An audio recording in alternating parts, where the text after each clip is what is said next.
네, 첫 번째 시간입니다. 미래에셋증권 정우선임 매니저님 모시도록 하겠습니다. 안녕하세요. 안녕하십니까? 네. 네. 반갑습니다. 두 분 머리 스타일이 아예 같아지셨는데. 아 그래요? 저희는 예. 함께합니다. 네. 네, 저희는 스타일도 함께합니다. 아, 같은 미용실 길이도 서로 얘기합니다. 아, 몇 센치 했냐고. 예. 예. 대단하십니다. 자 오늘 네. 중국부터 좀 부탁드리겠습니다. 예. 오늘 시간이 없으니 빨리 진행을 하겠습니다. 예. 상해 종합이 0.8% 상승, 심천 0.1%, 그리고 항생은 1.6% 상승 마감했습니다.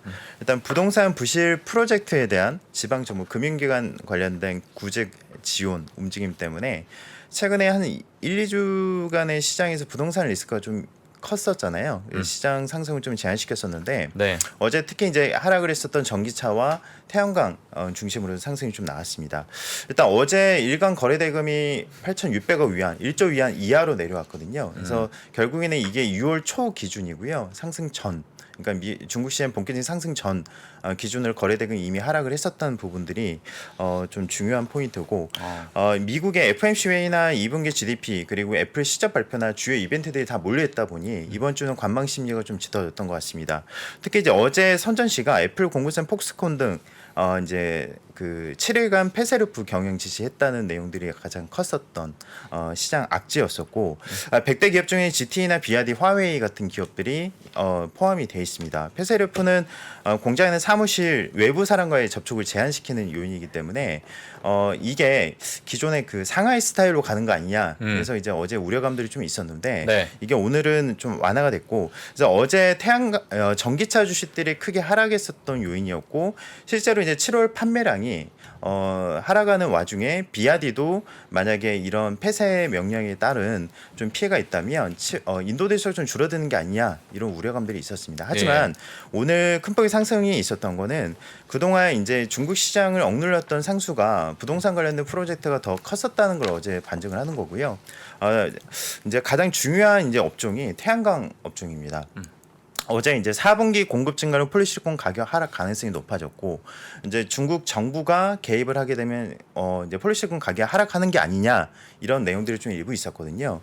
지금 이제 10년 내 최고가입니다. 현재 가격도 굉장히 좀 높은 위치에 있고 근데 이제 수요가 이제 가격 상승, 그러니까 정비 작업으로 인한 생산이 상반기에 충분하지 못했고 이제 가격 하락으로 인한 수요 유축이 좀 시작됐던 부분들이 초대형 태양광 프로젝트의 그런 어떤 시작점이 되지 못했던 이유인데 이제 과거 사례를 보면 석탄 같은 경우도 마찬가지로 작년 10월과 올해 2월, 3월에 정부에서 이제 석탄 업자들을 불러다가 가격 상승에 대한 부분을 제한시키는 액션들이 있었고 실제로 가격이 좀 잡혔었잖아요. 네. 그리고 리튬 같은 경우는 사실 락다운 효과가 더 컸었던 부분인데 결국에는 정부의 의지가 있다면 가격이 잡혔던 부분이 있습니다. 그래서 이제 지금 현재 좀 예상되는 부분은 2022년 설치량이 95기가와트, 그러니까 대략 100기가와트라면 작년이 한 55기가와트거든요. 그래서 설치량이 이제 늘어날 거다. 그리고 가격이 싸지기 때문에 그 수요가 집행될 가능성이 높다. 그래서 태양광 관련돼서는 하반기에 더 좋은 내용들이 좀 있지 않을까. 오히려 가격 하락 측면에서는 어제 크게 하락을 했지만 그래도 호재 사항이 일부 있었다는 게 특징이었고요. 네. 이런 부분들은 사실 이제 중국이니까 좀 가능한 부분이 아닐까. 이제 그런 생각을 좀 가지고 접근을 하고 있습니다. 예. 네. 알겠습니다. 자, 중국 뭐 사실 뭐 태양광 어제 또 저희 이사님이 초상집 깊게 공부했죠. 예, 또 아주 네. 뭐 깊게 또 이야기를 해주셔가지고 네. 예, 한번 이렇게 보면 좋을 것 같네요. 다음은 어떤 얘기가 있을까요? 어제 전일제 S&P 500이 0.1% 미국 증시 상승을 했고 네네. 다우지수는 0.2%, 나스닥 지수도 0.4% 하락 마감했습니다. 사실 이제 이번 주는 S&P 500의 시가총액 50% 담당한 175개 기업이 실적 발표를 합니다. 가장 중요한 한 주고 이제 FOMC와 GDP 그리고 PC 물가 지수, 그러니까 우리가 가장 중요시하는 모든 이벤트가 몰려 있기 때문에 그러네요. 시장 참여자들이 적극적인 매수를 하지 않는 주 초반의 분위기고요. 예. 일단 초반에는 부진한 경제 지표 영향이 좀 있었습니다. 어제 발표된 게 시카고 여는 6월 국가 활동 지수가 발표가 됐는데 이제 GDP 성장률과 상관관계가 76%나 되거든요. 근데 이제 6월 국가 활동 지수가 전월에 의해서 마이너스 0.19, 3개월 평균이 마이너스 0.04로 하락을 해서 이게 2020년 6월 이후, 그러니까 코로나 팬데믹 이후 수준에서는 가장 낮은 수준 마이너스가 처음이었습니다. 네. 그래서 일단 경기에 대한 불안 심리가 가중됐고 경기 침체 얘기만 나오면 시장 변동성이 커지는 관계로 어제도 초반 하락을 좀 이끌었다 이렇게 예. 좀 보여지고요. 이제 오늘은 이제 제일 중요한 게 이제 케이스 실러 5월 주택가격 지수 발표 예정인데 케이스 실러 지수 같은 경우는 이미 그러니까 지난해 레벨보다 20% 높은 가격이 지금 돼 있거든요. 네. 그러니까 지난해 말씀드렸다시피 이제 펜딩 세이지나 일부 지표에서 확인했듯이 가계 지수가 아직 반영이 안 됐을 가능성이 높고 이게 주택가격 지수 하락과 그 신규 주택 지수 뭐 이런 부분들이 좀 반영이 되다 보면 오늘 관련된 지표들은 좀 좋지 않을 가능성이 높지 않을까 개인적으로 좀 보고 있고 예. 이로 인해서 만약에 이제 변동이 커진다면 뭐 기회로 좀 활용을 좀 해야 되지 않겠냐 개인적으로 예. 생각하고 있습니다. 네. 이번 지표 발표에 따라서 이게 기회가 될 수도 있다. 네네. 뭐 이렇게 알겠습니다. 국가활동 지수가 좋지 않다면 이번에 GDP 발표도 조금 안 좋게 나올 가능성이 좀 크겠네요. 근데 이제 그것보다는 사실 소매 판매와 예. 그리고 이제 개인 소비 지출을 보면 연율로 보면 8% 이상 상승이 나오거든요. 예. 그러면 GDP 성장률이 플러스 전환이나 이제 오히려 우리가 예상했던 것보다 생각보다 잘 나올 가능성이 일부 있기 때문에 이제 어제 지표로서는 그렇지만 네. 저는 이제 그게 또 반전의 계기가 되지 않을까 예. 그 생각도 좀 가지고 있습니다. 알겠습니다. 자, 이번에 또 FMC 금리 네. 인상 시기가 오고 있습니다. 어떻게 보고 계시나요? 저는 이제 깔끔하게 말씀드리면 예, 깔끔하게. 이번에 75bp 인상을 생각을 하고 있고 75bp요. 예, 그리고 앞서 제가 지지난주에 출연해서 이제 말씀드렸던 바와 같이 9월에 50bp 그리고 그 이후에 두 번의 FMC에서 25bp씩 간다면 3.5% 정도의 금리에 도달할 것 같습니다. 근데 만약에 이제 제일 중요한 거는 이번 FMC만큼 깔끔하게 80% 이상 확률로 75bp를 예상하는 경우는 좀 드물었거든요. 네. 그만큼 높은 레벨인 거고요. 사실은 사실 이번은 금리 인상인 폭보다는 이로 인해서 이제 경기에 대한 판단, 그러니까 소비자에게 미치는 영향이 어떻게 나오고 있고 연준은 신뢰할 수 있는지, 그러니까 파월의 발언이 더 중요하다고 생각하고 있거든요. 예. 그러니까 연준은 신뢰할 수 있는 가이드라인이 형성이 맞는 건지가 좀 중요하지 않을까 개인적으로 생각을 하고 있고 예. 오히려 지금 어제 월스트리트 저널에서는 이제 얘기가 나왔던 부분들은 내년에 내후년에 금리 인하에 대한 부분들이 좀 이슈가 나오고 있어요. 예. 내년 상반기에 금리 인하를 하는데 지금 10년물 국채 금리가 2.78% 정도 최저 수준까지 한번 내려왔죠. 네. 연말까지 3.3%를 올리고 추가로 금리를 올리지 않을 가능성이 좀 높다. 그리고 2024년 중반까지 2.5%로 가는 게 아니야. 그럼 금리를 인하를 하는 거잖아요. 근데 이게 현실성이 있느냐? 그러면 보면 과거에도 이런 사례가 있었습니다. 그러니까 95년 같은 경우는 2월까지 3% 금리를 올리고 7월에 금리 인하를 했거든요. 근데 시장 참여자들이 5월까지 아무도 금리를 인하할 거라고 생각을 못 했습니다.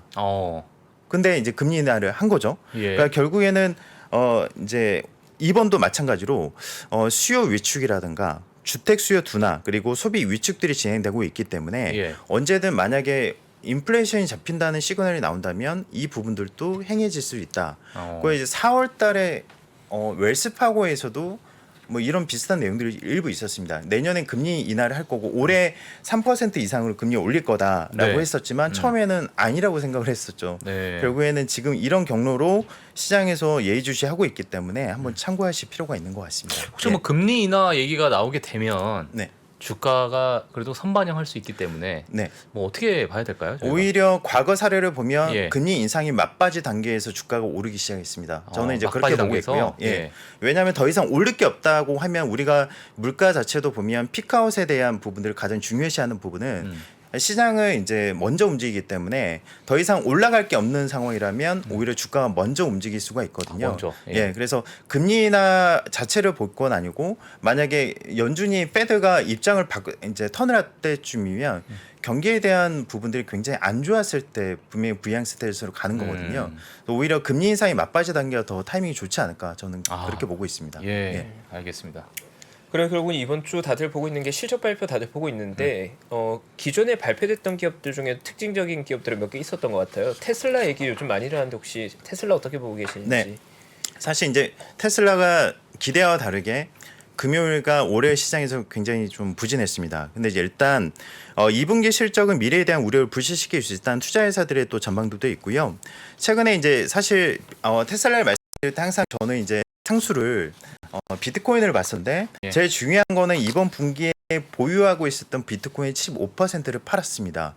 매도를 했고 1억 600만 달러의 손실을 반영을 했거든요. 그러면 9억 3,600만 달러의 현금을 확보를 한 거고요. 네. 저는 이제 개인적으로 보는 거는 트위터의 인수와 그러니까 어떻게 개인적으로는 이제 비트코인이 가장 큰 변동의 이유라고 봤고 이제 22,000달러 이하로도 하회를 하면서 이제 변동이 커지면서 어제 엔비디아나 마이크로스트레치 등 일부 종목들이 크게 좀 하락을 했었는데 네.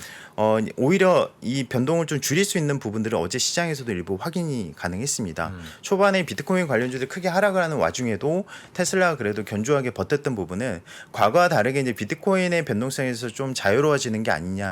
저는 개인적으로 좀 그 생각을 가지고 있고요. 예. 그거는 이제 이번 주 실적 시즌이 끝나는 다음 주에 좀 확인이 가능하지 않을까 그렇게 좀 보고 있습니다. 예. 그럼 비트코인과 조금 멀어지는 게 사실 테슬라한테는 호재고 주주들도 그렇죠. 좋아하고. 이제 왜냐하면 기가팩토리나 일부 이제 지금 신공장 증설에 따른 부분들 하반기에 좀 기대를 하고 있는데 네. 자꾸 주가의 발목을 잡았던 요인이 비트코인이었기 때문에 이런 변동성을 낮추는 효과가 좀 있지 않을까 예. 개인적으로 좀 기대는 하고 있습니다. 알겠습니다. 또 어떤 종목 있을까요? 엔비디아가 이제 어제 바클레이즈가 목표 주가의 하향 조정을 했고요. 엔비디아를요? 네, 예. 큰 하락을 있을 거다. 1년에서 1년 반 사이에 이익이 줄어들 수밖에 없고 예. 주가에서 추가적인 조정이 있을 수밖에 없다. 이런 내용들이 좀 일부 있었고요.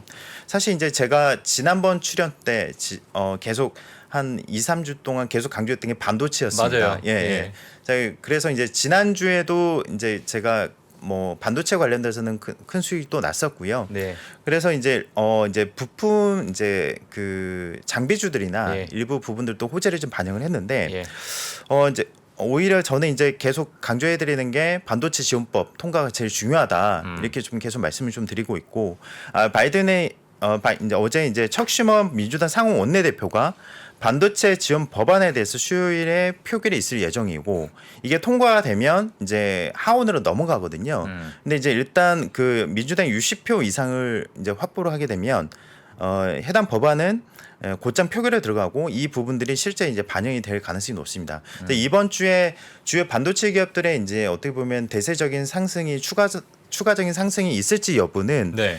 이 결론에 따라서 좀 달라질 것 같고 결국에는 제가 반도체 지원법과 또 한 가지 이제 TSMC의 실적을 계속 말씀드리면서 추세 전환을 말씀을 좀 드렸었죠. 네. TSMC는 뭐 맞아 떨어지지 않습니까? 뭐 실제 가이던스와 뭐 컨센서스 상회하는 실적들을 계속 이제 발표를 했었고 이런 부분들이 반도체 업황이 경기 침체에 대한 단어에 굉장히 민감하게 반응을 했던 업종이거든요. 그래서 지금 이제 금리를 추가적으로 더 올리는 단계이기도 하고 경기 침체가 단지 이번 달 안에 뭐 사라질 수 있는 단어는 아니잖아요. 우리가 그렇죠. 예. 그렇기 때문에 언제든 반도체를 투자할 때 우리가 고려해야 되는 거는 예. 경기에 대한 부분을 무시할 수는 없습니다. 다만 이제 반도체 기업들의 특성상 일정 수준의 파동을 준비를 하면서 예. 계속적으로 우상향을 보느냐 아니면 이제 그야말로 이제 단기로 진행하느냐 이런 여부인데 예. 개인적으로 지금 밸류에이션 매력이 가장 있다는 거고 네. 지금 시장 컨셉으로 보면 제가 반도체 기업의 상승을 좀 봤던 이유가 가장 이제 밸류에이션 투자 가장 가능한 구간이고 예전에 말씀드린 적이 있는데 이제 개인 투자자들이 가장 많이 선호하는 그리고 이제 탑 10 종목들 상반기에 가장 많이 샀던 종목들이 반도체입니다. 그래서 이제 예. 미국 주식이 마이너스 45%, 예. 국내 주식 마이너스 30%였거든요. 예. 이번 상승 구간을 통해서 일부 이제 커버가 좀 됐겠죠. 예. 근데 이제 결국에는 이런 반도체 업종이 올라줘야 나머지의 종목들이 좀 온기가 좀 있지 않을까 개인적으로 보여지고 있고요. 예. 이제 어제 이제 스냅 관련돼서 많은 이야기들이 많았을 겁니다. 제가 지난 분기 실적 발표 때도 스냅 이후에 알파벳과 여러 사안들을 좀 생각을 했었는데 사실 이제 지금 알파벳과 메타는 퍼가 21배 15배 역사적 저점 수준이거든요. 예. 근데 같이 줍니다. 메타는. 예. 근데 만약에 스냅은 젊은 층을 대상으로 하는 고객층을 가지고 있잖아요. 네. 근데 유튜브는 굉장히 다양하죠. 그렇죠. 다양한 상황이죠. 근데 이제 좋은 플랫폼이라고 하면 만약에 박 선생님이 광고주라고 해요. 예. 그러면 광고를 해야 되는데 꼭 광고를 해야 된다고 하면 좋은 플랫폼에 광고를 맡기지 않을까요? 그렇죠. 예. 그러면 선택과 집중이 될 거고 어. 일부 업체에게는 호재가 되지 않을까. 그러니까 모든 위기 속에서는 그 상위에 있는 종목 이제 일부 기업들에게는 호재가 되는 경우가 많았거든요. 네. 그래서 일단 지난 분기에도 디커플링 구간이 분명히 있었고 그렇다고 하면 지금 알파벳과 메타 플랫폼이 이번 실적 발표까지도 이제 일정들이 있었기 때문에 더 민감하게 반응을 했는데 과연 어떻게 이제 이번 주에 포지션을 잡아야 될지 네. 좀 결론이 나오기 때문에 거기에 좀 집중을 하고 있습니다. 알겠습니다. 예. 그러면은 제가 또 추가 질문으로 네. SNS 기업에 대해서 앞으로 뭐 스냅도 나왔고 뭐 네. 메타 플랫폼스나 알파벳이나 네. 광고 온라인 어떻게 보십니까? 미래 이제 앞으로 방향성에 대해서. 저는 개인적으로 이제 앞서 말씀드렸던 이제 틱톡 같은 경우가 이제 1분기 월간 사용량으로 보면 지금 유튜브를 앞섰습니다. 네. 그러니까 지금 보면은 23.6시간을 이제 유저들이 있었거든요. 그러면은 월간 사용량을 보면 지금 메타보다는 22% 정도 높은 수준입니다. 예, 굉장히 높은 수준이죠. 그러네요. 그래서 이제 이 어깨의 그런 판도가 좀 바뀌고 있고, 바뀌고 있는 예. 겁니다. 예. 그리고 지금 보면 인스타그램에서 뭐 릴스나 이런 것도 이제 조금씩 사용을 하긴 하지만 네. 결국에는 새로운 트렌드가 이제 이전의 트렌드를 앞서 나가는 경우가 SNS는 많았기 때문에 이제 앞으로 또 준비를 해야 되지 않을까 그렇게 생각을 하고 있고 예. 지금은 일단 저는 유튜브나 이런 쪽은 굉장히 긍정적으로 보고 있거든요. 예. 이건 다른 차원의 부분들이고 말씀하신 이제 인스타그램하고 페이스북에 상대하는 다른 이제 최근 유행하는 그 트렌드의 그 SNS가 더 유망하지 않을까 그렇게 좀 보고 있습니다. 네, 알겠습니다. 예, 반도체까지 또 SNS 기업까지 또 자세하게 설명해 주고요. 내일 또 나오시니까 네. 예, 앞으로 한 주간 또 시장 내일 한번 또 여쭤보도록 하겠습니다. 네, 알겠습니다. 네, 지금까지 미래에셋증권 정웅선임 매니저님이셨습니다. 감사합니다. 감사합니다. 예. 감사합니다. 네, 저희 정우선임님과 시장 리뷰 한번 해봤고요. 이번 주 실적 발표, FOMC 모두 예정되어 있다 보니 업데이트해야 될 뉴스가 조금 많을 것 같습니다. 예. 내일 또 저희 시장 업데이트 같이 하면 좋을 것 같고요.